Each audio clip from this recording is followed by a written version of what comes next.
Greetings one and all. I just thought I'd do a quick post today. As you'll see from the thumbnail on my first photo, there's a new photo out of the Tesla vehicle, the semi-truck coming out on October 26th. It's not confirmed by Tesla that this is the photo, but everything about it suggests that it is. I therefore wanted to get it out as quickly as possible so you guys could take a look and give your opinion.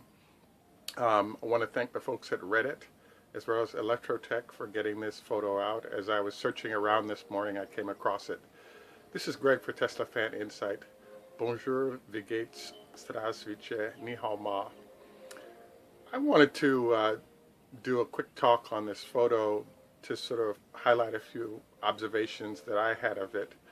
Number one is the fact that if you look at the ratios between the truck that's pulling the truck and the Tesla truck, you'll notice that the wheels are about half the height on the Tesla vehicle. This won't be a problem because they actually have an overhead sort of wind baffle on the top of the truck that allows the trailer to hook up nicely with the truck, so there's no issues here. But I was kind of surprised to see Tesla not choose to use wheel sizes that allow it to match up to other tractor-trailer heights. This may be an aero situation. There may be other reasons why they're doing this. I doubt they'll answer the question as to why they did this. They've also got some caps on the wheels to help with the aerodynamics of the vehicle.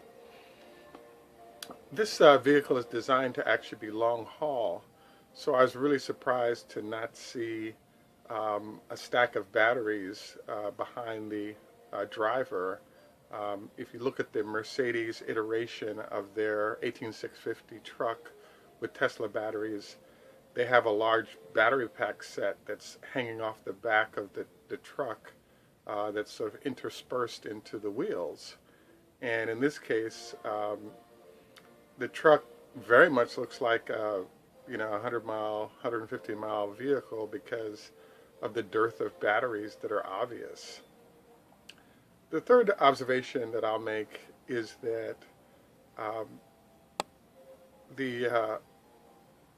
obviously the vehicle doesn't have a smokestack, but I was kind of surprised because when you go long haul, if you're driving on the freeway, take a look at the trucks you see going by you. In general, I call them the slant nose vehicles as well as the extended nose vehicles. There's an official term which I don't know what it is, and so you guys can bust me on this in the comments. But one of the benefits of a long haul vehicle is when you put a sleeper cabin behind, there's a phenomenon where the gap between the wheels determines the comfort that the driver experiences. So for example, if you have a driver and he or she is positioned right on top of the wheel, that's going to be the most uncomfortable sitting position. When you create a gap between those two wheels, for example, if you're on a bus, the most comfortable point on the bus is going to be the midpoint because it has the least travel. So it turns out if you have a long wheelbase for the truck, the fact that the driver gets to sit in the middle of that allows him to benefit in terms of comfort from that long wheelbase and being positioned at the center point of that wheelbase. So when you look at this Tesla vehicle, the driver is actually sitting almost on top of the front wheel because you don't need, the engine bay in front. And I'm wondering if, for those, looking to use this, they don't reintroduce that long nose hood in a very aero way that allows you to have more of a wheelbase there that you can work with. The reason why you'll notice that the shorter haul trucks tend to have flat fronts is because when you do have a short wheelbase or you're very close to the front of the vehicle, there's not a lot of hood space to negotiate when in tight spaces or making a lot of turns in a city, etc. So so there can be a disadvantage for the long wheelbase, and that is that it just doesn't maneuver very well once you're in a city setting. So I think it's great to see this thing actually exists. I think it's great to see that he's going to meet his October 26th show deadline. It's a month later than previously shared. I have to admit, though, I'm blown away that they can get 300 to 500 miles worth of distance out of a battery pack that's as small as implied by the space behind the driver. There's no external batteries hanging off, and hanging off sort of the wheels, if you will, in that area. And the suggestion is that all the batteries can be housed in the short gap between the driver and the back of the vehicle, which I think is completely amazing, especially if you're going long haul, which means you're using a decent number of battery packs and engines in that process. So this is also fascinating. So I'm confident one will see this thing perform. I'm also confident that just like with the Model 3, there wasn't any effort to dive into battery pack numbers, engine numbers, overall costs initially, etc., because that's not the current Tesla style relative to competitors gaining information that they don't want to share. I guess the last thing I would say that I just casually observed about this photo of the new vehicle is the fact that, man, that seems really small.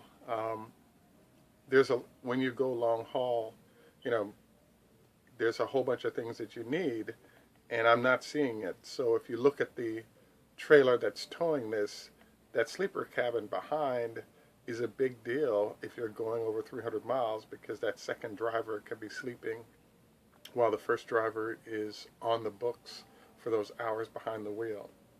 So I just think all these are issues that can be dealt with later, but I'm surprised to find that Tesla is targeting that long haul market, but the iteration of the truck they're showing is more like a short haul truck in terms of its setup. And given that 2020 is when this is being delivered, having all those features that a long-haul vehicle would have, and then not being there, I guess, should not be a big deal. But I just think that it implies that we're a longer way from before this happens than you think. Look forward to your comments and input on this. I think it's great that it's coming out, and we're going to be getting rid of some of these heavy polluting trucks. Again, I believe that the initial trucks that come out are going to be going into optimizations in short haul, actually, even though they're long haul vehicles. So, for example, the distance between Tesla's factory and or the Tesla, moving goods between the Gigafactory and the Tesla factory is being done on these long haul trucks. The distance is only 150 miles or so, but half of that almost is traversing the Sierra Nevada mountains. And the uphill and downhill is a great iteration of testing out what this truck can do, and things like regenerative braking, etc., allows this vehicle to have a lot lower operating costs than the typical long-haul truck. So congrats to those who on Reddit snagged this photo. Awesome photo. Gives us a first look at what's going on. A few strange points, as we discussed, a little bit on the short side. Wheelbase, the wheels chosen are on the very short, or half the height of a typical vehicle. No sleeper cabin there. And I'm wondering if this isn't, I have no doubt that the batteries will hang off the back, which we're not seeing currently. And hence, I think they're just doing a light battery pack to show in general what could be done, and perhaps not the real deal of what will occur. Look forward to your comments. This is Greg for Tesla Fan Insight. Tschüss, macht's gut. Au revoir, tout à l'heure.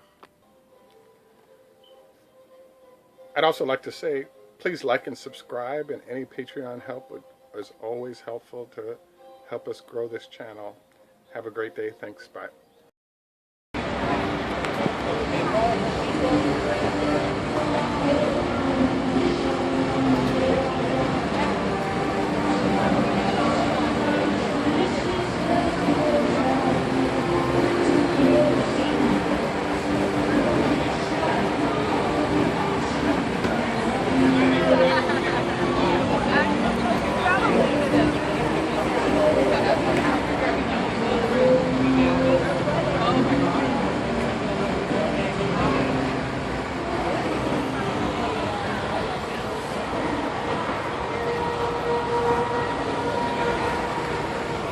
I know you like that pig.